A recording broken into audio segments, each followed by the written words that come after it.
in terms of... After the game, what you had to say about Motherwell and the week that had been? No, I think it was just, obviously we got well beaten on the Saturday. You got to hold your hands up. It was possibly a game too far for us in terms of our energy that we've expelled. In terms of any other comments, I'm not interested now. We move on from that. We concentrate on the Hearts game. Is it nice in a way that those 3 games have gone and it's now time to refocus? Yeah, it is because, obviously you come to the 3rd game and you're playing against a top side for the 3rd time in 6 days, and, it did take its toll on our players. But so it's now to concentrate on something else, and it freshens everybody's mind, including the staff, in terms of our approach and, looking at different things that we can exploit with Hearts as well. So, yeah, there's a freshness about this week. Have you had the reaction that you're looking for from the players after Saturday?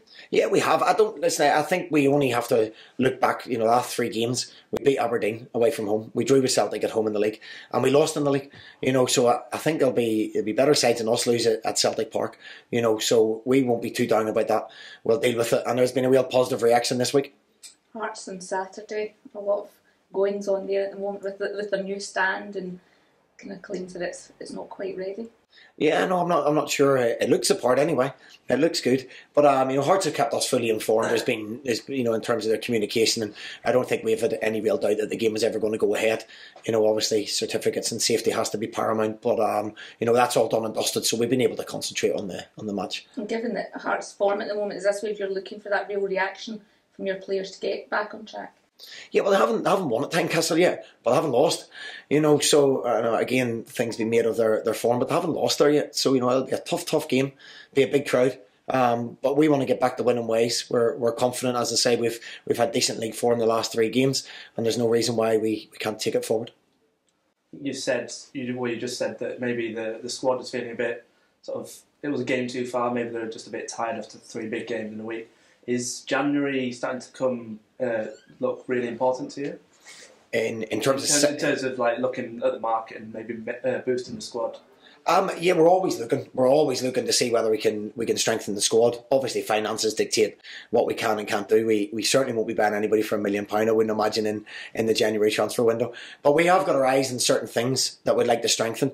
There's certain people in the squad that maybe haven't quite had opportunities yet. So we have got a decent squad that people have to take their chances when they get them. You're already actively looking at people. Are you close to any deals in particular? No, obviously it depends what happens our end. If there's interest in our players, then we plan ahead and we look to see that we have options available, and whether available at that time remains to be seen. But we're always looking to strengthen constantly. Myself, Martin Foyle, and Ross Clarkson, our analysts, are constantly looking at things all the time.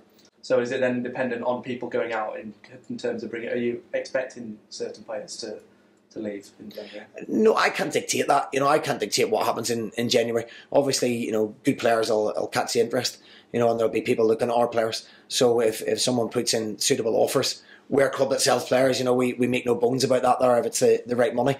So we have to make sure we're on the ball to have replacements, and make sure we have a number of replacements, because financially and getting people to come to Scotland and getting players that actually fit the bill is not easy. So we have to make sure we do our due diligence. Are you hopeful you can hold on to Louis?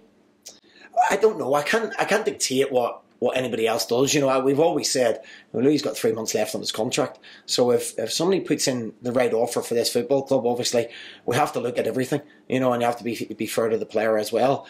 But it's not something I can really dictate what other people put in. So for the time being, we just concentrate on what we can control, really. I suppose you'd look at it as a bonus that you've managed to have him for the first half of the season, given all the interest there was in him in the summer as well. Yeah, we were brave with our decision, and I think we've been more than repaid with that. We got 14 goals and a cup final. And sitting 5th in the league. So we've been justified with our decision to do that. What happens in January, we can't really control. If people are willing to pay money with a few months left, then, we have to look at that there and see where we go with it. But, obviously we've got an eye on other things. We make sure that we're ready for that if it happens. We're ready if somebody looks at Chris Cadden or Cedric Kipra. We look at all that there. As I say, we have numerous options that we have to constantly look at, because not everybody wants to come to Scotland, and maybe Motherwell isn't people's first choice at times, but we're in a position where we can sell the club at the moment. December's always a busy month for every club in Scotland. Do you enjoy all these fixtures? It's tough. We run with a squad of 20. And we've 4 young kids in that there as well. I class Alan Campbell as a young kid now, but he's a first team player. Ross McLean, who scored in the quarterfinals and hasn't had a chance. We've a small squad, so you just have to keep your fingers crossed injury wise. It does take its toll. But they get plenty break afterwards. So we're asking them for the month of December, and then they'll have a few weeks off in January, and we go again. You got any team news? Yeah, we've a few injuries. Louis tweaked his hamstring, so he'll be out 3-4 weeks, I think, with Louis. Also, Peter Hartley has got a foot problem. That he's the 3 games again just took its toll. So Peter will be missing for a minimum of definitely this game anyway, and possibly Wednesday. Trevor Carson will have a late fitness test tomorrow morning, so we're hopeful if Trevor's not quite right by tomorrow, he'll be right for Wednesday. But that's our team news at the moment.